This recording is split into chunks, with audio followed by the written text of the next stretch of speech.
Hello everyone, success with आरंभ online education में आप सभी का स्वागत है मित्रों। देखिए दोस्तों, यह जो राजस्थान का अभिलेख और सिक्के से संबंधित जो टॉपिक है उससे बहुत सारे अभ्यास के प्रश्न हम लेके आए हैं। ये आपके आने वाली सब इंस्पेक्टर परीक्षा हो गई, चाहे आपकी एलडीसी की परीक्षा हो गई या फिर आपकी सेकेंड ग्रेड हो गई, इन सभी परीक्षा में बहुत इंपॉर्टेंट रोल निभाने वाला है। तो देखिए दोस्तों, सबसे पहले आपसे हम्बल रिक्वेस्ट है कि आपने चैनल को सब्सक्राइब नहीं किया है तो सब्सक्राइब कर दो और शेयर कर दो मित्रों, ताकि इस प्यारे से वीडियो को हम अच्छे से कर पाएँ और हमको मोटिवेशन मिले। स्टार्ट करते हैं पहले क्वेश्चन से। निम्नलिखित कथनों में से कौन से कथन चिरवा शिलालेख के बारे में सही है? क्या पूछ रहा है? मतलब चिरवा शिलालेख है, उसके बारे में कौन कौन से स्टेटमेंट है वो सही है। देखिए मित्रों, पहला स्टेटमेंट कहता है यह 1273 ईस्वी में संस्कृत भाषा में उत्कीर्ण किया गया था। मित्रों, यहाँ पे कीवर्ड पे ध्यान दीजिएगा। आजकल परीक्षा का पैटर्न बहुत बदल गया है। यहाँ पे देखिए 1273 आपका कीवर्ड है, संस्कृत भाषा का आपका कीवर्ड है मित्रों। ये दो तो आपको बहुत बेहतरीन तरीके से याद होने पड़ेंगे, क्योंकि 1273 में और संस्कृत भाषा, ये कीवर्ड आपको याद हो गए तो कब का काम ईजी हो जाएगा। तो यह याद रखें कि संस्कृत भाषा में उत्कीर्ण है, याद रखेंगे मित्रों। दूसरी बात यह भी याद रखेंगे कि रत्नप्रभ सूरि इसके प्रशस्तिकार थे। तो चिरवा के प्रशस्तिकार कौन थे? रत्नप्रभ सूरि इसके प्रशस्तिकार थे। और याद रखें शिल्पी इसके कौन थे? देलहन थे। तो मित्रों, इस तरह से बात करें तो यहाँ पे आपको ऑप्शन ये दिख रहा है कि दोनों ही स्टेटमेंट हमको सही दिख रहे हैं।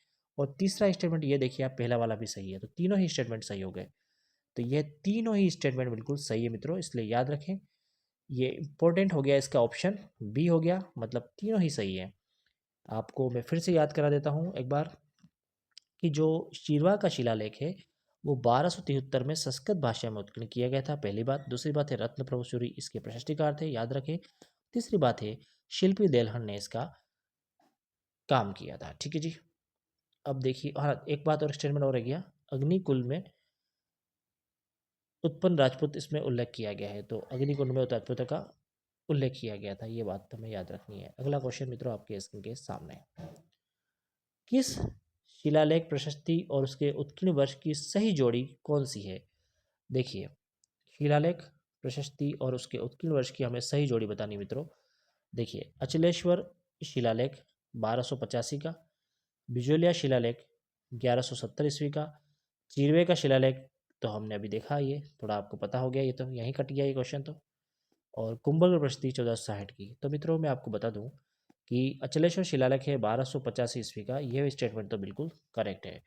बिजोला शिलालेख 1170 का, ये स्टेटमेंट भी करेक्ट है। चीरवा का शिलालेख ये स्टेटमेंट करेक्ट नहीं, क्योंकि ये चीरवा का शिलालेख 1200 किसका है? 1273 का है मित्रों, 73। और कुंभलगढ़ प्रशस्ति है 1460 की, तीनों। तो ऑप्शन इसका हो जाएगा मित्रों बी। ठीक है। अगला क्वेश्चन मित्रों आपके स्क्रीन के सामने, रसिया की छत्री अभिलेख में किस गुहिल शासक का नाम दिया गया है? तो याद रखें नर वर्मा गुहिल का नाम दिया गया है, ऑप्शन ए राइट हो गया। चित्तौड़गढ़ के पार्श्वनाथ मंदिर लेख का उत्कीर्ण किस वर्ष हुआ था? तो याद रखें चित्तौड़गढ़ के पार्श्वनाथ मंदिर का उत्कीर्ण 1278 में हुआ था, ऑप्शन ए राइट हो गया। आबू के शिलालेख के लेखक कौन है? आबू के शिलालेख के लेखक हैं शुभचंद्र, याद रखें शुभचंद्र। अब हमें इसको सुमेलित करना है। देखिए सुमेलित कीजिए, आगे ऑप्शन दे रखे हैं पर मैं आपको पहले सुमेलित करके बता देता हूँ। यहाँ देखिए बिजोलिया का जो शिलालेख है वो विक्रम संवत 1226 में बना है, क्या सही बात है? बिल्कुल सही बात है। चिरवे का जो शिलालेख है वो विक्रम संवत 1330 का है, ये बात सही है क्या? बिल्कुल सही बात है, ये दोनों ही सही हो गए। फिर देखिए शंगी ऋषि का शिलालेख 1485 का है, क्या ये स्टेटमेंट सही है? तो ये भी सही है। और रणकपुर प्रशस्ति 1496 विक्रम संवत की, ये बात भी सही है। तो ऑप्शन इसके हो जाएंगे 1 2 3 4। तो हमें देखना पड़ेगा ऑप्शन 1 2 3 4 कहाँ है। तो देखिए ऑप्शन बी हो गया 1 2 3 4, ऑप्शन राइट हो गया। किस अभिलेख में राणा मोकल द्वारा विष्णु मंदिर बनाए जाने का उल्लेख प्राप्त है? देखिए मोकल ने विष्णु मंदिर बनाने का उल्लेख समधेश्वर मंदिर लेख से हमें मिलता है, याद रखिए ऑप्शन ए सही हो गया। टंक नामक मुद्रा के प्रचलन का उल्लेख किस अभिलेख से प्राप्त होता है मित्रों? तो टंक नामक मुद्रा का जो उल्लेख है दिलवाड़ा के मंदिर लेख से प्राप्त होता है, ऑप्शन ए राइट हो गया। अगला क्वेश्चन मित्रों आपके स्क्रीन के सामने, निम्नलिखित प्रशस्तियों को उनके समय अनुसार सम्मिलित कीजिए।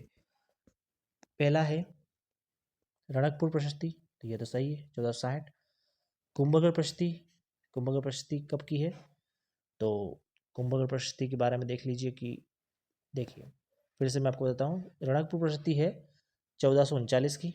कुंभगढ़ प्रशस्ति कब की है? 1460 की।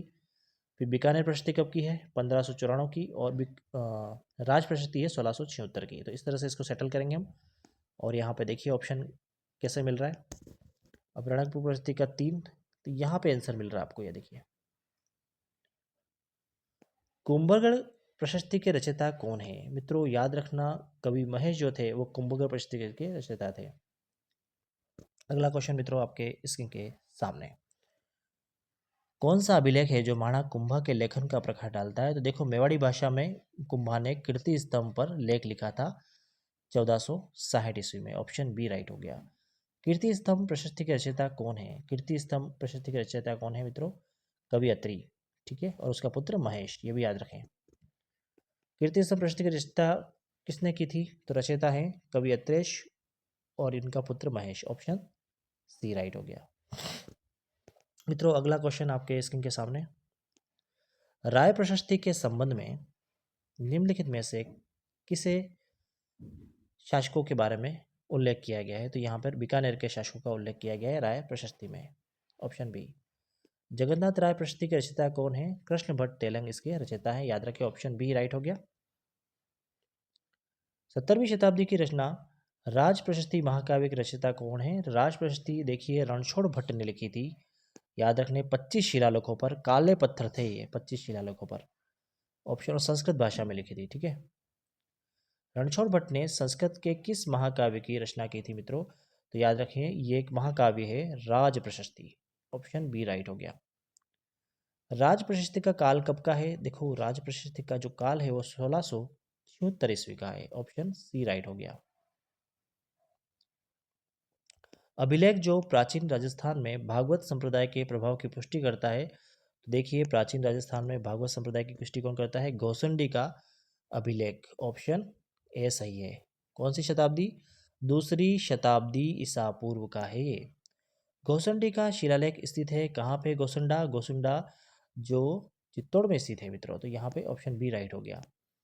घोसंडी अभिलेख किस भाषा में लिखा गया है? देखो बहुत इंपॉर्टेंट प्रश्न बनता है मित्रों यहाँ से। संस्कृत भाषा में लिखा गया है। वैष्णव संप्रदाय के बारे में जानकारी मिलती है। Option B. घोसंडी शिलालेख में निम्न में से किस लिपि में लिखा गया है मित्रों? बहुत ही मोस्ट इंपोर्टेंट है। किस लिपि में लिखा गया है? तो याद रखें ब्राह्मी लिपि में लिखा गया है घोसंडी शिलालेख। ऑप्शन डी राइट हो गया।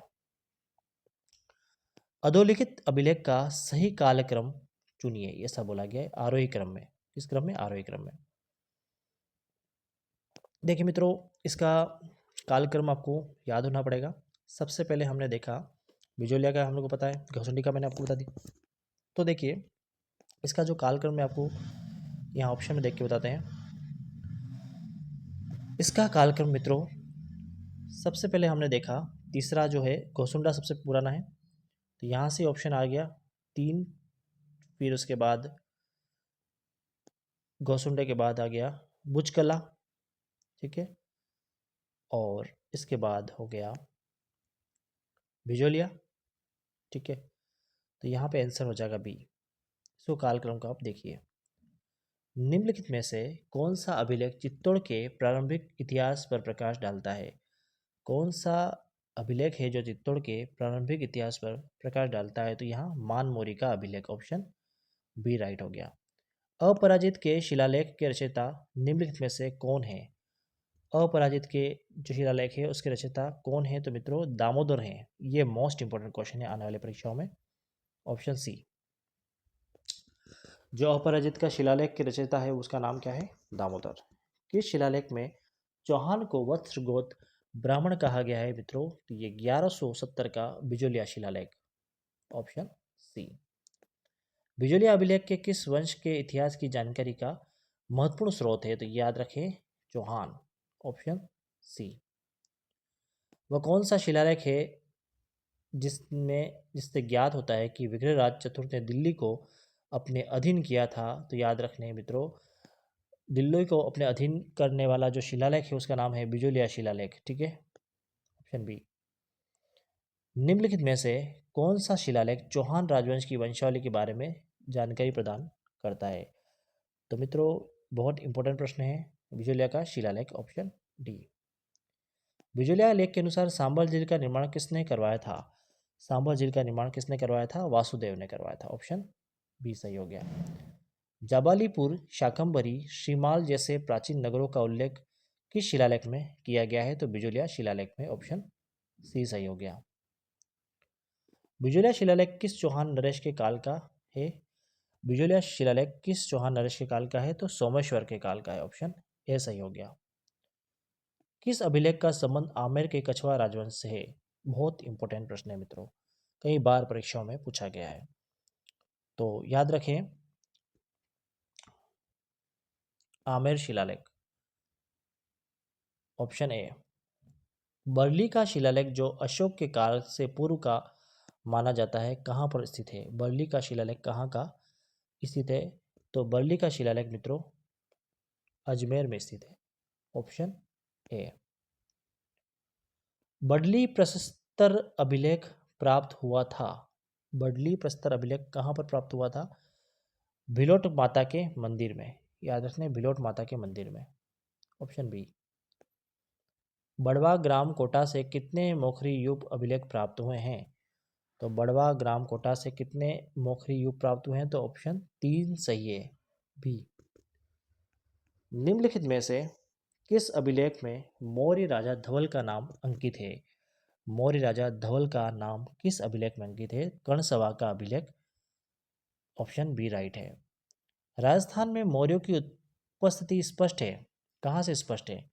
राजस्थान में जो मौर्यों की उपस्थिति है वो कहाँ से स्पष्ट हुई मित्रों? याद रखें, कर्णसभा के शिवालय के शिलालेख से। ऑप्शन बी सही हो गया। किस अभिलेख से राजस्थान शब्द का प्राचीनतम उल्लेख प्राप्त होता है? तो बसंगढ़ शिलालेख से राजस्थान का प्राचीनतम उल्लेख प्राप्त होता है। ऑप्शन बी राइट हो गया। अगला प्रश्न मित्रों आपके स्क्रीन के सामने, निम्नलिखित में से कौन सा प्रतिहारों का इतिहास बताता है? प्रतिहारों का इतिहास कौन सा शिलालेख बताता है? मंडोर का शिलालेख। ऑप्शन ए राइट हो गया। कौन सा मंडोर के प्रतिहारों के इतिहास की जानकारी देता है? मंडोर के प्रतिहारों की जानकारी कौन सा देता है? घटियाला शिलालेख। ऑप्शन बी राइट हो गया। घटियाला शिलालेख किस भाषा में लिखा गया है? बहुत मोस्ट इंपोर्टेंट प्रश्न है ये मित्रों। घटियाला शिलालेख संस्कृत भाषा में लिखा गया है। ऑप्शन बी राइट हो गया। घटियाला प्राकृत अभिलेख किस शासक से संबंधित है? घटियाला प्राकृत अभिलेख किस शासक से संबंधित है मित्रों? तो याद रखना, प्रतिहार कुक्कुट से संबंधित है घटियाला प्राकृत शिलालेख। ऑप्शन ए राइट हो गया। निम्नलिखित में से कौन सा शिलालेख या अभिलेख उसको सुमेलित नहीं मानता है? देखिए, बसंगढ़ सिरोही में सही बात है, मानमोड़ी चित्तौड़ में सही बात है, घटियाला जैसलमेर नहीं बल्कि कहाँ पे है? जोधपुर की तरफ है, और चिरवा अभिलेख उदयपुर में है। तो ये ऑप्शन सी हो गया। घटियाला अभिलेख से संबंधित कथनों पर असत्य है, कौन सा असत्य है हमें बताना है। देखिए, अभिलेख में प्रतिहार शासक हरिश्चंद्र उसके वंशजों का विवरण है, ये बात तो बिल्कुल सही है। दूसरी बात देखिए, अभिलेख में नागभट्ट प्रथम के राजधानी को मंडोर में स्थानांतरित करने का विवरण है, ये बात भी बिल्कुल सही है। अभिलेख में मग जाति के ब्राह्मणों का उल्लेख किया गया है, ये बात भी सही है। लेकिन अभिलेख में 4 अभिलेखीय लेख का समूह है, ये गलत है। ऑप्शन डी गलत हो गया मित्रों, ये असत्य है। तो इसको सही कथन कौन सा होगा असत्य का? डी। किस अभिलेख में गुर्जर प्रतिहारों को लक्ष्मण के वंशज कहा गया है? फिर से मैं प्रश्न पढ़ लेता हूँ। किस अभिलेख में गुर्जर प्रतिहारों का लक्ष्मण का वंशज कहा गया है? तो मित्रों याद रखें, गुर्जर प्रतिहारों को घटियाला शिलालेख में लक्ष्मण का वंशज कहा गया। ऑप्शन ए सही हो गया। किराड़ू अभिलेख में मारवाड़ का शासक किसे बताया गया है? किराड़ू अभिलेख में मारवाड़ का शासक सिंधुराज को बताया गया है। ऑप्शन ए सही हो गया मित्रों। तो अगला प्रश्न आपके स्क्रीन के सामने, राजस्थान में फारसी भाषा के किस शिलालेख से चित्तौड़ का नाम खिजराबाद किया गया है? तो चित्तौड़ के जो फारसी भाषा का शिलालेख है, धाबाई पीर का शिलालेख है, वहाँ पर इसको खिजराबाद किया गया। ऑप्शन ए राइट हो गया। अभिलेख जो प्राकृत प्रतिहार शासक कुक्कुट की अभिरी पर विजय का दावा करता है, कुक्कुट का अभिरी पर विजय का दावा कौन सा अभिलेख करता है? तो ऑप्शन याद रखें मित्रों, पटियाला अभिलेख, ऑप्शन सी। अगला क्वेश्चन मित्रों आपके स्कीम के सामने, अधुना मंदिर प्रशस्ति संबंधित है किससे? परमारों से, ऑप्शन ए राइट हो गया।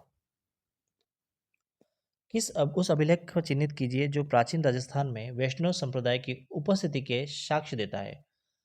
कौन सा अभिलेख जो है वो प्राचीन राजस्थान के वैष्णव संप्रदाय की उपस्थिति के साक्ष्य देता है? तो वो बरनाला अभिलेख, ऑप्शन बी। अगला क्वेश्चन मित्रों आपके स्क्रीन के सामने, निम्नलिखित में से एकलिंग शिलालेख का लेखक कौन है? तो एकलिंग शिलालेख का जो लेखक है वो कौन है? तो वो है महेश्वर, याद रखना महेश्वर, ऑप्शन ए सही हो गया इसका। हाड़ी रानी कर्मावती द्वारा जौहर में प्रवेश करते समय दिए गए भूमि अनुदान की जानकारी का स्रोत क्या है? बहुत मोस्ट इंपोर्टेंट प्रश्न है ये मित्रों। तो कर्मावती ने जो जौहर किया था उसमें भूमि अनुदान की जो जानकारी है वो पूर्व के ताम्रपत्र से मिलती है, ऑप्शन ए सही है। किसानों से वसूल की जाने वाली विविध लाग भागों का उल्लेख किसमें प्राप्त होता है? ऑप्शन है पूर्व के ताम्रपत्र, ऑप्शन बी चिकली ताम्रपत्र, ऑप्शन सी खेरोदा के ताम्रपत्र और ऑप्शन डी आहड़ के ताम्रपत्र। तो इसका सही उत्तर है चिकली के ताम्रपत्र 1483 में। पूर्व के ताम्रपत्र में हमने देखा कि जो कर्मावती है उसके जौहर में भूमिदान, जौहर करते समय जो भूमिदान की है उसका वर्णन है। चिकली के ताम्रपत्र का टाइम पीरियड 1483 है, खेरोदा के ताम्रपत्र का टाइम पीरियड 1487 है 37 है, और आहड़ के ताम्रपत्र का टाइम है 1206। अगला क्वेश्चन मित्रों आपके स्क्रीन के सामने 55, पशुपत संप्रदाय से संबंधित गुरु विश्व रूप उल्लेख मिलता है? हर्ष पर्वत शिलालेख 975 ईस्वी में, ऑप्शन ए सही हो गया। अगला क्वेश्चन मित्रों आपके स्क्रीन के सामने, महाराणा कुंभा के समय का प्राचीनतम ज्ञात अभिलेख विक्रमी संवत 1490 प्राप्त होता है? पदराड़ा से, ऑप्शन डी। अगला क्वेश्चन मित्रों 57वां क्वेश्चन आपके स्क्रीन के सामने, निम्नलिखित में से किस क्षेत्र में पंचमार्क सिक्कों के बारे में सबसे पहले साक्ष्य प्राप्त हुआ है? तो राजस्थान में, ऑप्शन बी। राजस्थान से प्राप्त सबसे प्राचीन सिक्के कौन से हैं? राजस्थान से प्राप्त सबसे प्राचीन सिक्के कौन से हैं? याद रखना मित्रों कलदार सिक्के, ऑप्शन बी। डोडिया क्या है? जैसलमेर राज्य का प्राचीनतम सिक्के को डोडिया कहते हैं, ऑप्शन डी सही हो गया। झाड़शाही सिक्का कौन सी रियासत से प्रचलित था?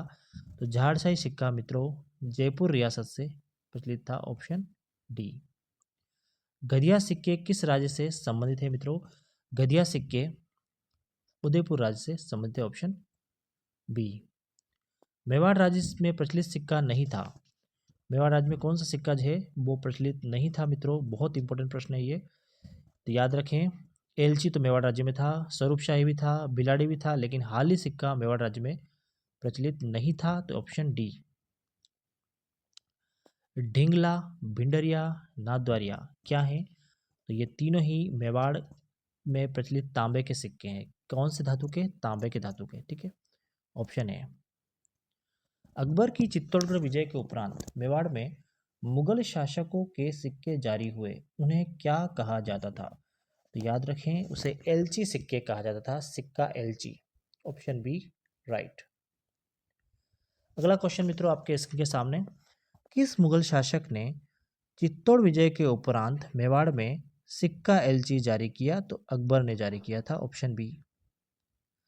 अगला क्वेश्चन मित्रों आपके स्क्रीन के सामने, कौन सा मेवाड़ राज्य का सिक्का नहीं है?